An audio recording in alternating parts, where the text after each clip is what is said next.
I just noticed a metallic thread on the detective's shoulder and ended up cracking his $100 million case. You know what this is? No idea. It's a security fiber for the new Canadian $100 bill. My name is Neil, and I am what you might call an international art thief. Just 24 hours earlier, I was still serving my time, with only 2 weeks left on my sentence. But I chose to walk out early. I shaved off the beard I'd been growing for a year, slipped into a guard uniform I'd acquired through certain channels, and strolled confidently through the work area. The clean-shaven look was my disguise. Everyone assumed I was new staff.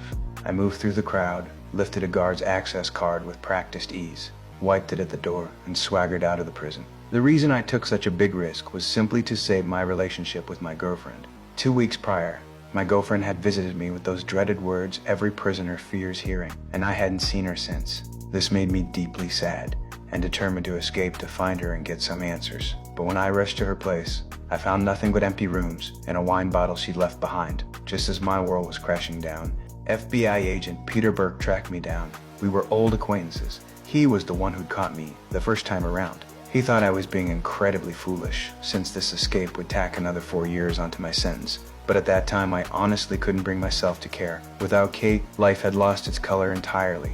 Just as Peter was about to arrest me again, I spotted that metal wire clinging to his shoulder. Dippers from an explosion at whatever crime scene he'd been working. It turned out, Peter had been chasing an international criminal organization for months. Just found some leads, but they were destroyed by the suspect in an explosion. But I recognized that tiny fragment immediately. Security thread from the new Canadian currency. So I told him I could help him find leads. But he had to come find me in prison in a week.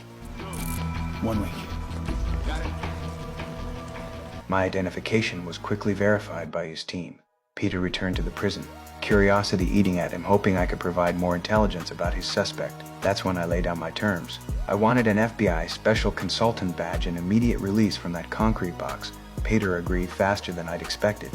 Soon enough, I was walking free again, though the electronic ankle monitor reminded me that freedom was relative. Peter knew exactly how slippery I could be. He wasn't taking any chances.